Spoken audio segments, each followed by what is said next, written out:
Bonjour tout le monde, bienvenue à ce nouvel épisode du podcast L'État financier. Donc encore une fois aujourd'hui en compagnie de mon collègue Gabriel. Salut tout le monde, salut JP. Et pour ce nouvel épisode de la saison 5, je pense qu'on on le mentionnait là, depuis, encore une fois le temps passe beaucoup trop vite, mais on le mentionnait depuis quelques mois, là, surtout au courant de l'été, là, qu'on ne voulait pas profiter là, de la saison estivale qui était un petit peu moins marquée là, par des rebondissements financiers majeurs autres que ce qui se passait avec l'inflation et la situation en Ukraine. Aujourd'hui, on ne va pas se cacher. On va aller directement sur ces deux sujets-là. Donc, on vous réserve pour commencer un place au débat et un instant économie. Comme toujours, vous le savez, là, on parle un peu en off avec Gab là, pour planifier des sujets à chaque semaine. Et dans ma recherche, finalement, on a décidé de mettre de côté ce qui allait être notre fameuse revue des marchés automnale, que certaines personnes aiment beaucoup. Là, on essaie d'en faire une printanière et une automnale. On a décidé d'y aller un petit peu plus dans le contextualisé plutôt qu'aller très général, comme vous savez qu'on peut le faire.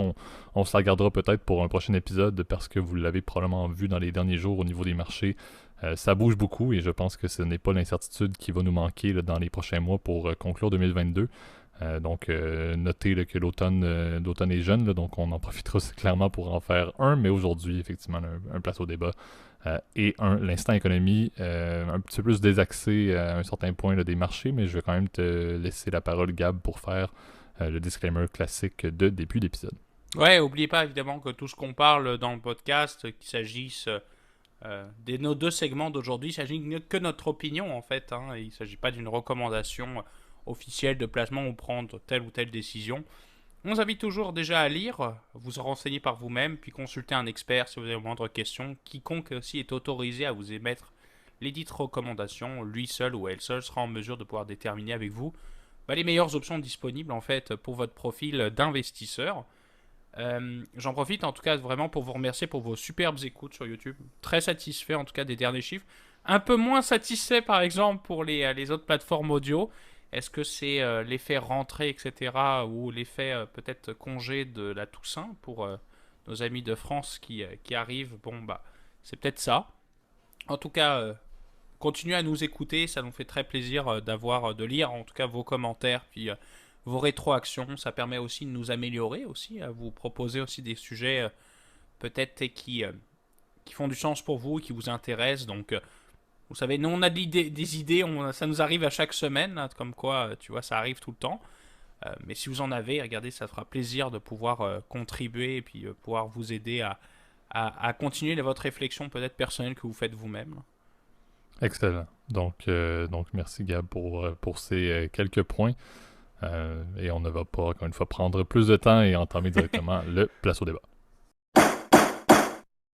Parfait. Donc, un place au débat avec une thématique là, ukrainienne sur l'invasion russe de l'Ukraine, sur la guerre de la Russie en Ukraine, peu importe comment est-ce que que vous voulez le nommer. Encore une fois, on va faire attention. Je pense qu'il y a quand même certaines terminologies qui sont importantes à maintenir là, dans cette guerre-là là, qui n'était absolument pas bilatérale en termes de lancement. Là. Donc, je pense qu'il y a plusieurs points là, qu'on va essayer de maintenir les termes adéquats là, pour le plus possible dans notre débat, dans notre discussion de ce segment-ci, là, appuyer nos confrères ukrainiens, là, je dois dire, et je pense qu'on l'avait déjà mentionné, là, mais ils montrent, à mon avis, quelque chose. On en parlait également avec Gab là, en disant que si c'était un contexte qui arrivait dans nos pays, par exemple respectifs, que ce soit au Canada ou en France, je ne suis pas certain qu'il y aurait une montée aussi forte là, de la population pour justement prendre les armes et défendre leur patrie. Là, donc je dois littéralement dire que je suis de tout cœur avec eux parce que ce qu'ils font est absolument impressionnant. Donc ça, c'est peut-être la prémisse qu'il faut faire. Ce qu'on veut parler un petit peu plus aujourd'hui là, dans le place au débat, c'est un peu ce qui a fait couler beaucoup d'encre dans les dernières semaines, ou dans la dernière semaine du moins, avec là, le changement de stratégie qui est quand même assez évident là, au niveau de la Russie. Là. Je pense que c'est quelque chose que les stratèges militaires à travers le monde là, étudiaient et essayaient toujours de projeter qu'est-ce que la Russie allait faire, dépendamment justement de leur avancée là, dans certaines zones en Ukraine. Mais je pense que c'est assez clair que la résistance ukrainienne est vraiment impressionnante et bien au-delà de ce que l'armée russe peut supporter à un certain point, et du moins là, de ce que l'armée russe présentement peut faire après plusieurs mois de conflit, justement là, avec les contraintes qu'on lit beaucoup sur l'efficience justement de l'aspect opérationnel de l'armée russe. Là. Donc on voit un Poutine là, qui a très clairement changé un peu son approche. On sait là, et ça c'était une phrase que j'ai lu beaucoup là, dans les articles qui étaient faits autant en France qu'au Québec là-dessus, là, au Canada. On parlait beaucoup là, que Poutine à la base parlait toujours de sa fameuse opération militaire spéciale. Il voulait vraiment montrer à la population russe que ça n'allait pas avoir de désagréments au niveau de la nation russe, au niveau de la population russe qui n'allait pas être affectée par cette opération militaire spéciale, là, qui est encore une fois une terminologie que je utilise là, énormément de guillemets, étant donné que ce n'est pas du tout le cas.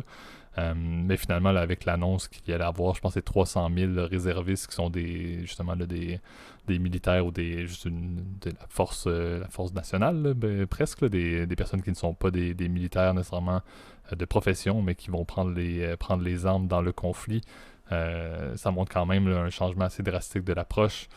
Ça montre aussi là, que je pense M. Poutine là, sent un petit peu la soupe chaude. On voit beaucoup aussi là, de montées populaires, de manifestations dans une Russie qui est toujours aussi stricte au niveau d'être justement de bloquer toute montée populaire, toute manifestation. Donc on voit encore beaucoup de personnes qui décident tout de même de risquer la prison malgré tout là, sous le régime là, pour mentionner leur insatisfaction. Il y a beaucoup de personnes également qui quittent la Russie avec l'annonce justement de cette milice ou de cette force de 300 000 réservistes qui est activée. On voit également là, beaucoup de personnes qui décident de quitter par milliers là, la Russie, justement par crainte d'un changement quand même assez drastique. Là, on sait, ça Gab, tu pourras me corriger, là, mais c'est plus d'1 million de personnes, je pense, qui font partie de la réserve officielle là, de l'armée russe. Donc on voit que ce n'est peut-être pas la fin si malgré cette nouvelle ce nouveau renforcement du personnel militaire, ben, ça n'amène pas des retombées selon ce que Poutine désire. Là. Donc je pense qu'il y a quand même beaucoup de contraintes. On voit, encore une fois, moi à mon avis, ça sent la soupe chaude. Mon avis, encore une fois, on est dans un place au débat. On sait que Poutine est de plus en plus reclus. Je pense qu'il passe aussi énormément de temps à l'extérieur de Moscou, là, dans certains de ses palaces ou chez certains de ses amis milliardaires là, pour peut-être se mettre à l'abri de tout ça. Là, mais on se rend compte clairement que ça ne va pas très très bien. Le fameux mouvement populaire qui doit monter, les fameux stratèges autour de Poutine là, qui, espérons-le, vont commencer à trouver que ça n'a plus aucun de bon sens. Et je sais que Gab, tu le mentionnais, là, mais c'est littéralement à la base, c'était des tout jeunes. Là, la force militaire initiale qui a en fait l'invasion de l'Ukraine était tout jeune. Ils étaient presque pas formés. C'est un petit peu envoyé de la chair à canon sur un territoire. Sur un territoire étranger, et maintenant je pense que ça ne va pas forcément s'améliorer. Là. Donc c'est vraiment envoyer d'une force humaine face à C'est une clairement résistance. envoyé, c'est comme tu l'as dit, de la chair à canon en fait. Hein, exact. Sachant la force de la résistance ukrainienne. Donc c'est un peu mon avis, j'ai mis un petit peu la table, puis chez Gab, tu as ton opinion également que tu voudrais partager là-dessus. Là, mais on voit encore une fois Poutine qui semble être un petit peu au bout du rouleau au niveau de ses options, continue à utiliser la menace militaire, etc. Là, donc on le voit recourir à quelque chose parce que clairement, l'armée russe, selon la stratégie initiale, ça n'a pas fonctionné. La prise de Kiev après une semaine, c'était un échec. La prise des territoires vers l'Est, lorsqu'ils ont stratégiquement juste restructuré leurs forces vers l'Est de l'Ukraine, ça a marché au début, mais l'Ukraine, encore une fois, par une passion et une force qui est littéralement impressionnante, est en mesure de reprendre des localités presque à chaque jour et à repousser l'armée russe de plus en plus vers leur territoire. Encore une fois, il y en a quand même beaucoup là, qui ont été pris possession par la Russie, on doit quand même le mentionner. Mais c'est quand même assez impressionnant ce qui se passe. Essayer d'appuyer aussi les référendums non officiels qui sont faits dans certaines régions conquises. Donc on voit vraiment Poutine essaie vraiment de lancer tout, mais encore une fois, si on se fie aux derniers mois, lorsqu'il est un petit peu au désespoir, lorsqu'il a fait des modifications stratégiques significatives, ça n'a pas donné grand-chose. Et on sait que, encore une fois, c'est ce qu'on pourrait souhaiter, un essoufflement de cette campagne militaire-là, avec un Zelensky qui en sort gagnant, avec justement tout son charisme et toute la force qu'il a eu, et avec, encore une fois, tous les concitoyens, tous les compatriotes ukrainiens. Là. Ouais, bah, je pense que JP t'a exposé tous les points. Donc, sur ce, bonne journée. Puis c'est la fin de l'épisode. Vas-y, fais-les. Mais c'est très intéressant parce qu'encore une fois, vrai. moi, ce que je trouve triste, c'est, encore une fois, je ne veux pas reprendre un autre moment pour pas faire un JP show comme celui de la semaine passée. Mais tu sais, au début, on sentait vraiment une espèce de. Un peu comme on voit souvent dans les médias, mais on en a parlé pendant un mois ou à peine du conflit ukrainien parce que le monde écoutait ça pendant des heures et j'en faisais partie. Et maintenant, on se rend compte qu'il y a encore des conflits militaires là, qui se passent à chaque jour. Il y a des décès qui se passent en Ukraine et on n'en parle pas autant, mais malgré tout, la force ukrainienne continue de ne jamais abandonner, ils se sont toujours serrés les coudes. Et même les milices des personnes qui ont pris les armes, encore une fois, tout se tient. Donc j'avoue que c'est ce que je trouve agréable à voir et justement les succès récents militaires là, et le fait que Poutine en est un petit peu, espérons-le, au bout du rouleau, c'est encore une fois tout à la fierté de cette grande nation, à mon avis, là, qui surpasse énormément le sentiment de patrie que plusieurs autres pays, même occidentaux ou sous l'Occident, entre guillemets, là, ou sous juste NATO, c'est quoi en français, coudonc, L'OTAN. l'OTAN, voilà. J'allais dire l'ONU au début, mais ça c'est un petit peu plus large. Non, Mais je pense que le sentiment de patrie, on a beaucoup de choses à apprendre là-dessus. Je parle pour moi-même et pour mes compatriotes canadiens et québécois, là, mais je pense aussi que c'est la même chose pour nos chers compatriotes de l'autre côté de l'Atlantique également. On a beaucoup à apprendre et à retirer de la force ukrainienne. Ouais, bah clairement, je pense que tu as vraiment pas mal résumé les grands points, en fait, je pense, des éléments qui sont à retenir, en fait, de ces 6 derniers mois, parce que notre dernier épisode sur l'Ukraine date d'il y a un peu plus de 6 mois. En tout cas, c'était aux premières heures, en fait, du conflit qu'on avait, évidemment, on avait fait notre premier épisode, et je trouvais ça important, c'est moi qui ai eu l'idée du podcast, enfin, en tout cas, du sujet d'aujourd'hui, là, mais c'est de faire plus une espèce d'update stratégique, en fait, de qu'est-ce qui se passe. Est-ce que réellement les Russes sont à la déroute comme les médias, on va dire mainstream, peuvent en parler? La réponse est oui en fait.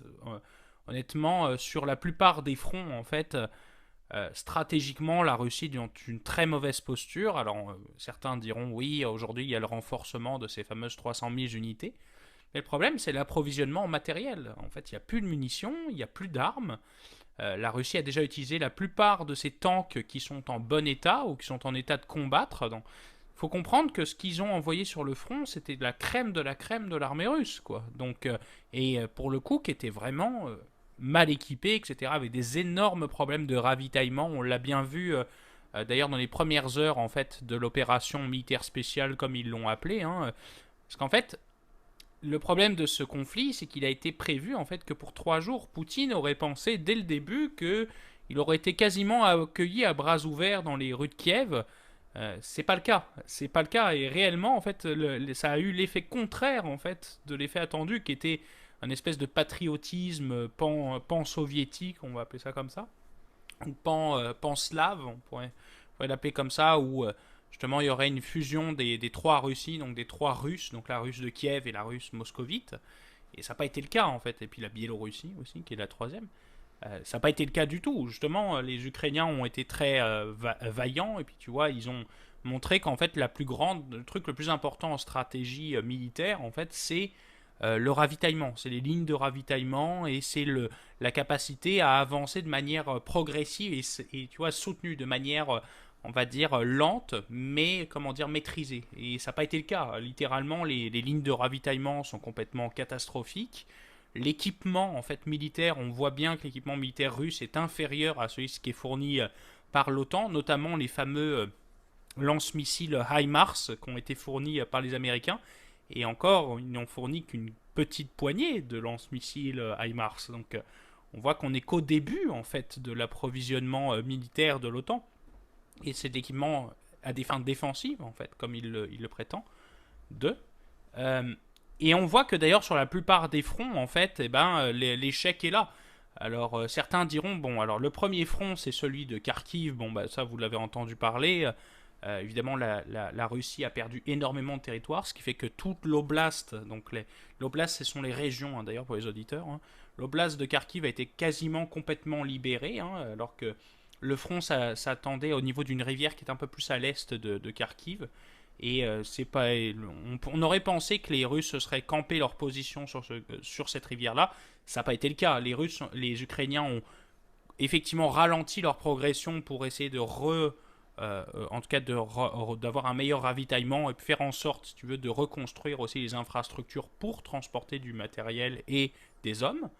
Et ils ont été capables de traverser les ponts importants. Et puis, ils ont même passé une poche, comment dire, au sud, entre Liman et Izium, qui sont deux villes importantes, tête de pont de la région. Et donc, tu vois que, en fait, ça y est, il y a encore un bloc qui risque d'être encerclé. En fait, les Russes, qui étaient aux alentours de Lysychansk et de Severodonetsk, qui sont des villes plus dans le Donbass, sont quand même pas mal exposés sur leur flanc. Donc, moi qui suis stratège 101 en militaire, bon ok, j'ai joué un peu à Total War quand j'étais jeune sur le PC, ça me fait pas de moi un stratège militaire, mais quand t'es exposé sur les fronts, c'est pas bon signe, tu vois. C'est là où toi t'es vulnérable, mais c'est là où tu peux faire de très gros dommages si t'as un rouleau compresseur des deux côtés. Donc ça, c'est pour le côté, on va dire, de l'Est. Le côté du Sud, alors il y a la fameuse poche de Kherson. La poche de Kherson, ce qui est intéressant, c'est que les Ukrainiens ont démoli les ponts stratégiques qui permettaient le ravitaillement vers la ville de Kherson. On sait que c'est comme une espèce d'îlot, hein, puisque cette ville-là est sur la rive droite en fait du fleuve du Dniepr, donc qui est le fleuve principal qui coule en Ukraine. C'est un fleuve très large, ce qui fait qu'on ne peut pas le traverser facilement. Tu peux pas aller avec 3 chaloupes pour traverser ce truc-là, c'est assez large, tu vois. Et donc les Ukrainiens ont détruit le pont, ce qui fait que les Russes sont encerclés en fait. Ils peuvent pas ravitailler avec du ravitaillement important dans cette région-là. Donc ce qui fait que c'est une question de semaines en fait avant qu'ils doivent se rendre. Et les pertes vont être évidemment énormes. Les conscrits d'ailleurs devraient être envoyés un peu comme de la chair à canon, comme tu l'as dit dans cette région-là. Donc pareil, je suis assez pessimiste sur ce coin-là. Après, ce qui va être difficile, c'est que ce sera difficile pour les Ukrainiens de retraverser le pont parce qu'il faudra reconstruire évidemment un pont pour pouvoir traverser. Donc probablement l'avance sera complètement stoppée de ce côté-là. Par contre, c'est là où sur le front sud que je me pose le plus de questions, c'est est-ce qu'il va y avoir réellement une nouvelle attaque, on va dire plus dans la région de Zaporizhzhia, donc vers les villes du sud, donc comme Berdiansk, Mariupol, Melitopol, qui sont un peu plus exposés par contre, parce que il n'y a pas d'obstacles physiques majeurs qui sont sur la route de ces villes-là. Donc c'est la question qu'on se pose, mais on voit que en fait la Russie a raté, en tout cas sur le champ militaire, ces trois on va dire champs d'action, puis ces sur 3 terrains de bataille. On a l'impression qu'elle est perdante, en tout cas sur 2 sur 3, très clairement, et on sait que dans l'histoire de quelques semaines, c'est raté. On sait que c'est quelque chose qui va foirer. Et je suis pas sûr qu'un ravitaillement de 300 000 personnes non formées avec de l'équipement qui est préhistorique, hein, quasiment. Je voyais des tweets là-dessus, là, avec des vieux Kalachnikov tout rouillés. Je suis pas sûr que ça va faire l'affaire face à des Ukrainiens qui sont bien armés, bien entraînés.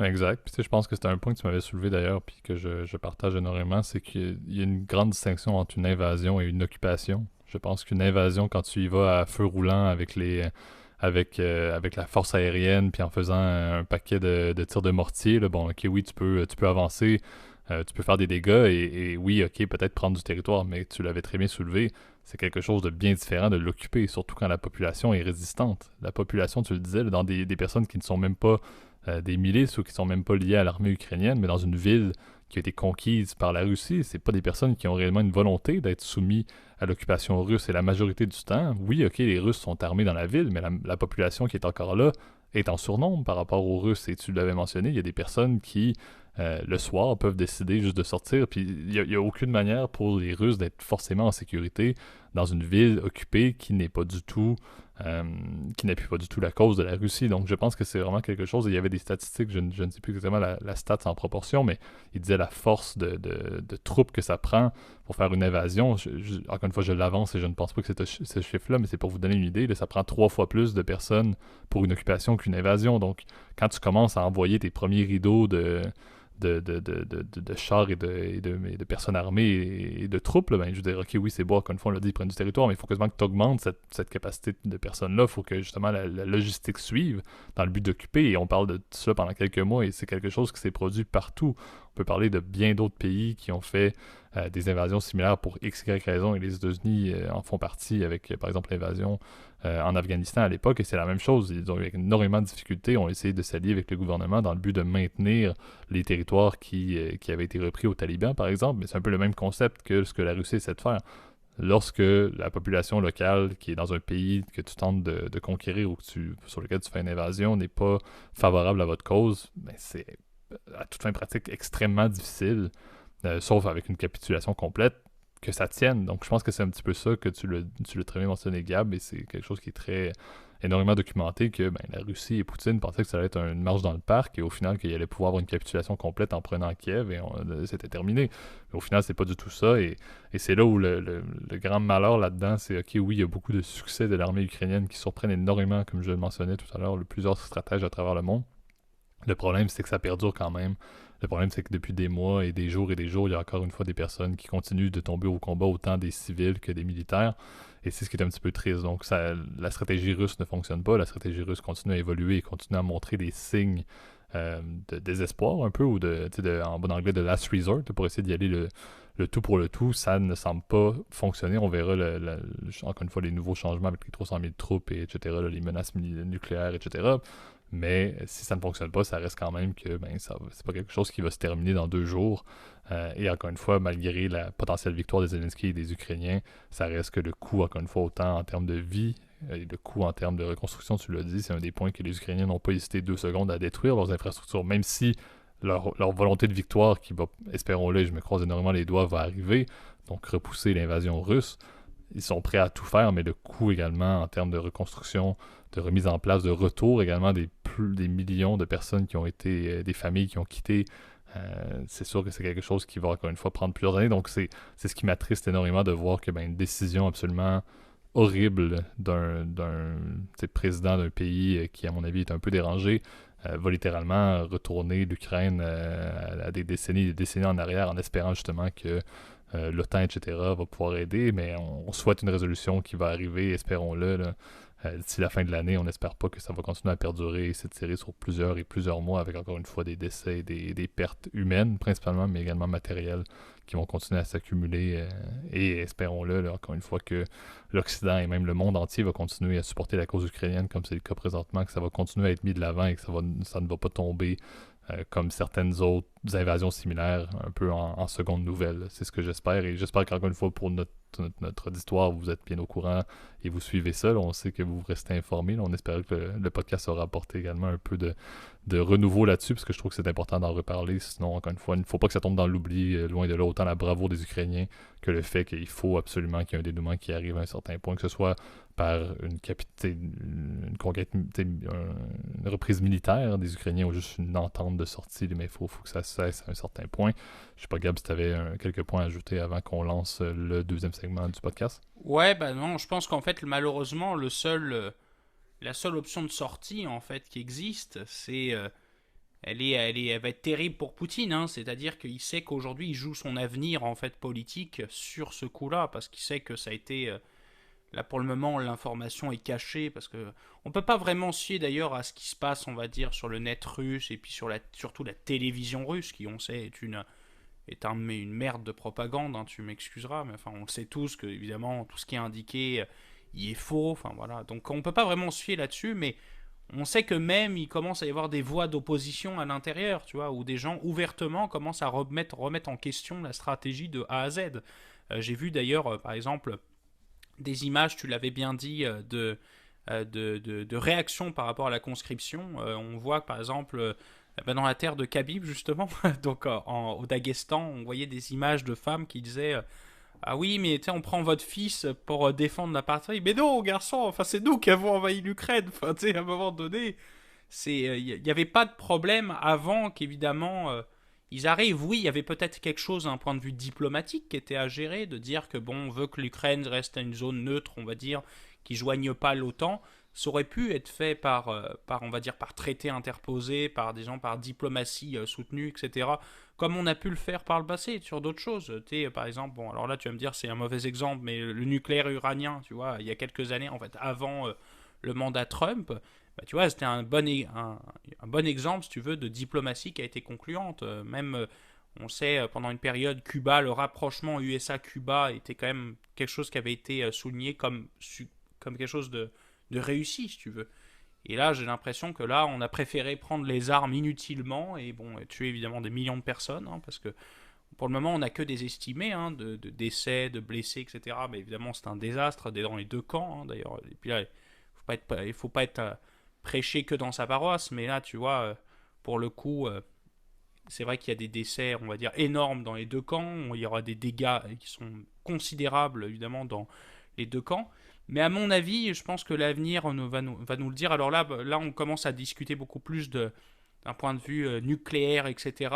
Je ne pense pas que l'escalade ira jusqu'à l'option du nucléaire, parce qu'on sait que malheureusement, si Poutine lance un missile nucléaire, la Russie est annihilée. Enfin, c'est une question de secondes. La Russie sera complètement annihilée, et évidemment.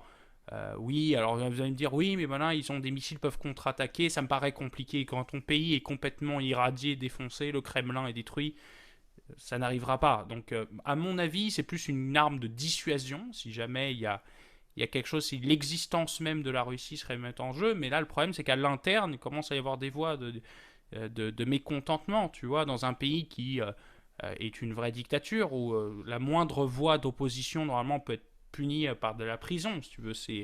Alors, malgré ce que nous racontent les trolls sur le net qui nous disent que Poutine est aimé de son peuple, non, ils n'ont pas le choix de l'aimer, c'est plus ça. C'est plus ça. Donc, c'est une situation qu'en fait, je pense qu'il va se régler en fait à l'intérieur de la Russie en fait. Est-ce que les généraux iraient pas prendre le pouvoir? Est-ce qu'il y aurait pas un coup d'État militaire? On n'en sait rien encore.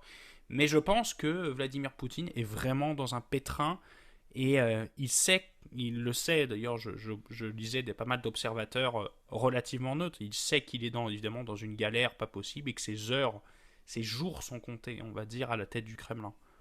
Exact. Donc, je pense que ça complète bien le C'est un beau sommaire, mot encore de une fin fois. hein, quand même. Hein. Absolument. Puis on le fait, je pense, quand même, comme on l'a dit, on voulait ramener ça sur la table après plusieurs mois depuis qu'on en avait parlé. Je pense qu'on a fait un bon tour d'horizon, là.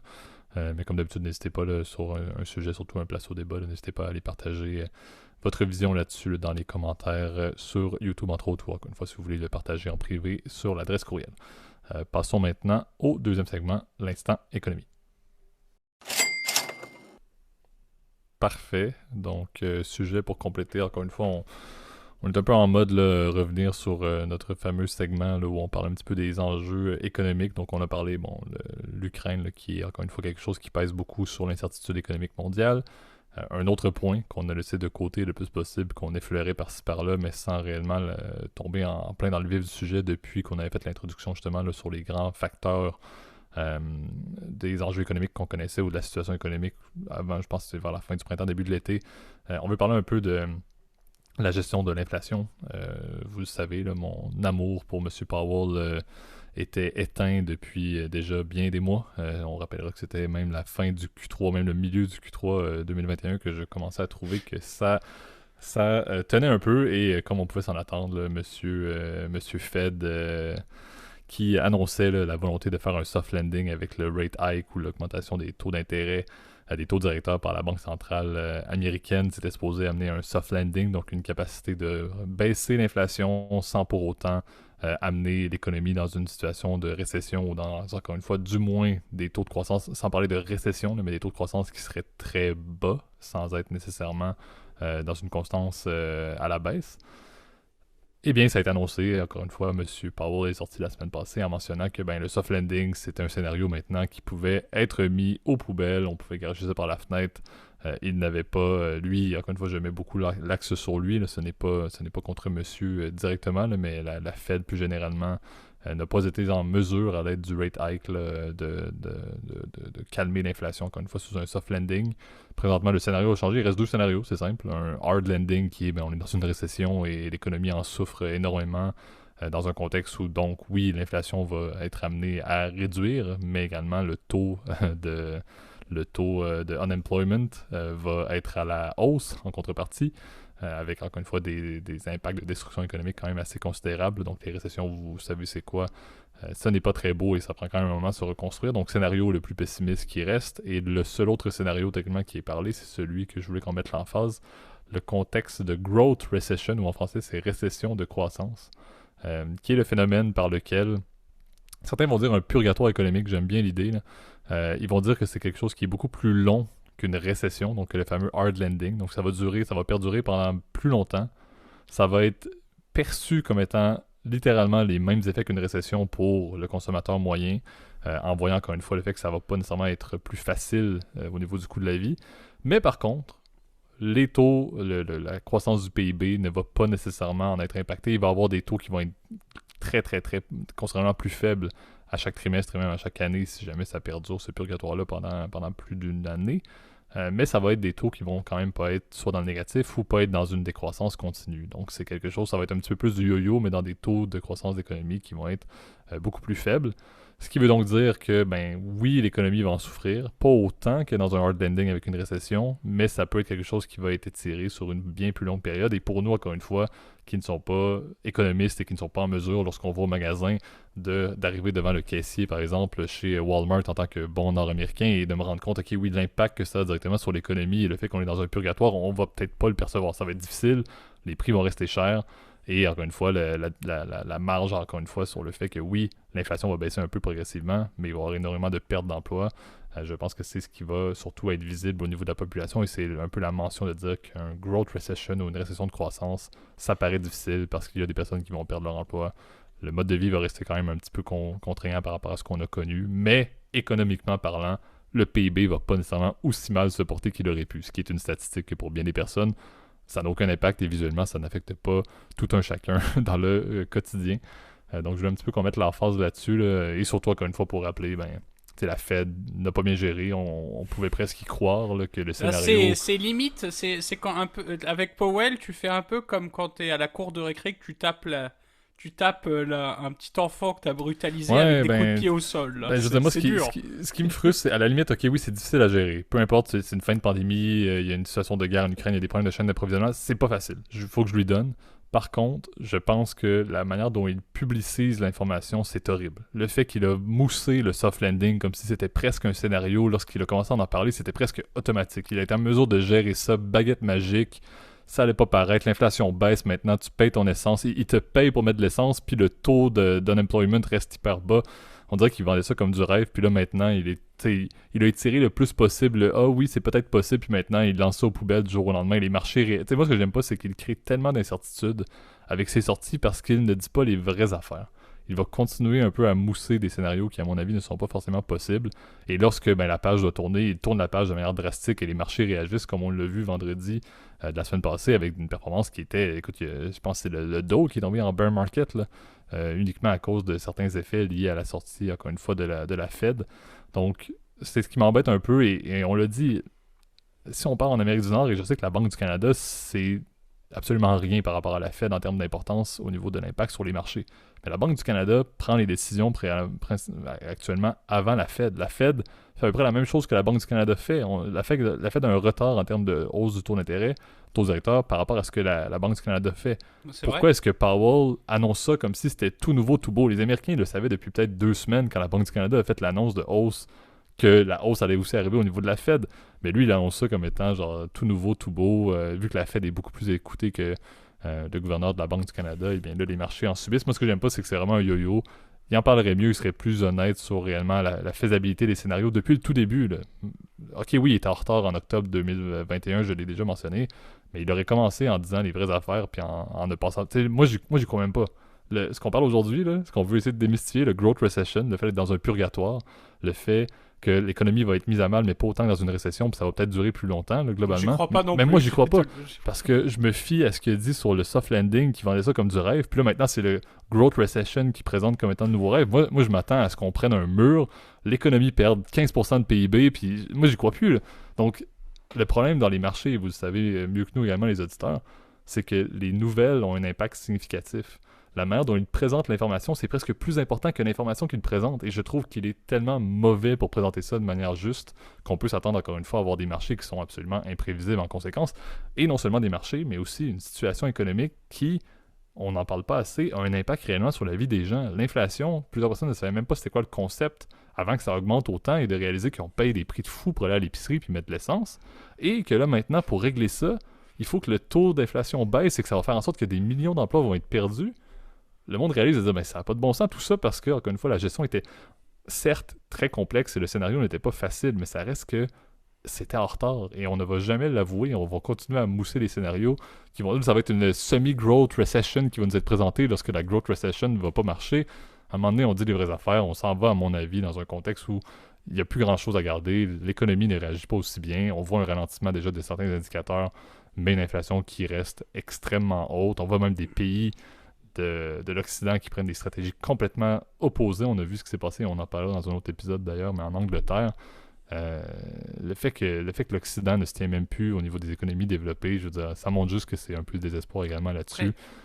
Et je te laisse la parole là-dessus, Gab, parce qu'effectivement, je suis dans vos une pauvres, emportée envers M. Powell pour ce vos, soir.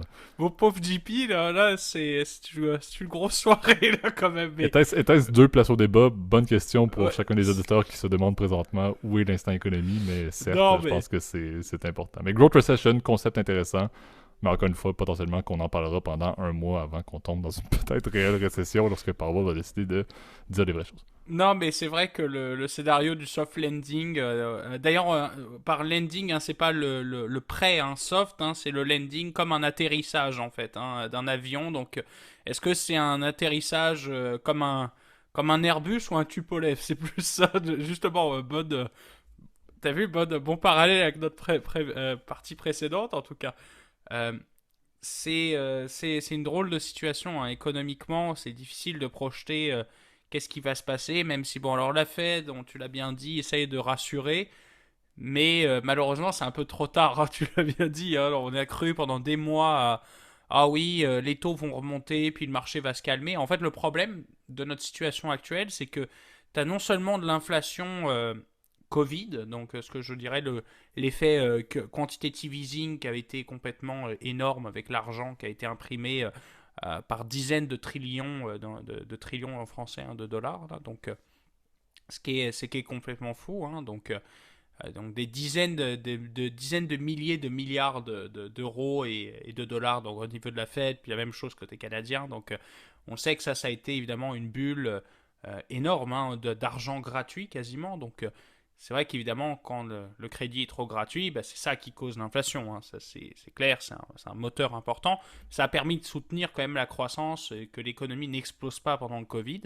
Certains arguments diront ça, d'autres diront que bon, bah, c'était peut-être pas nécessaire d'en faire trop avec cette maladie, même si bon, on sait que ça a causé des millions de morts quand même dans le monde. Mais tu vois, c'est toujours difficile de jauger dans l'instant présent et on savait encore très peu de choses là-dessus, hein, au moment où les décideurs ont décidé de faire ce qui est arrivé en fait. Et pour revenir un peu donc ça sur tes interrogations, plus tes réflexions, JP, sur ce nouveau scénario qui semble se profiler, en tout cas dans la tête de Powell ou de la tête de la plupart des banques centrales, et ben ça n'empêche quand même qu'il y a une ralentissement de la croissance économique qui va se faire, hein. Ça devient quasiment certain.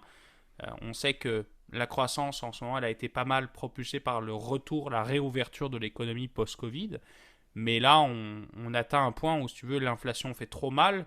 L'inflation commence à gruger les marges des entreprises. L'inflation commence à rendre inaccessible le moindre travail. On sait que d'ailleurs, il y a beaucoup de secteurs où il y a la difficulté de financer parce que les taux deviennent tellement élevés que la croissance devient un coût trop important en fait pour les entreprises, donc on peut plus croître en fait. Et ce problème-là, il va causer quoi? Du chômage, tu l'as bien dit, parce que c'est toujours cette équipe-là en économie, on se souvient, soit c'est l'inflation, soit c'est le chômage. C'est un peu les deux parallèles, on essaye de minimiser les deux, hein, naturellement d'être entre les deux, et c'est le but en fait de la politique monétaire.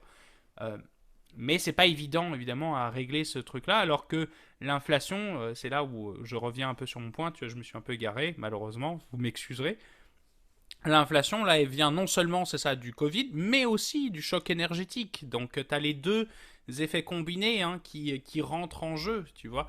Et c'est vrai que c'est difficile de gérer, on va dire, le côté inflation non core, donc l'inflation qui vient des produits énergétiques et de la nourriture.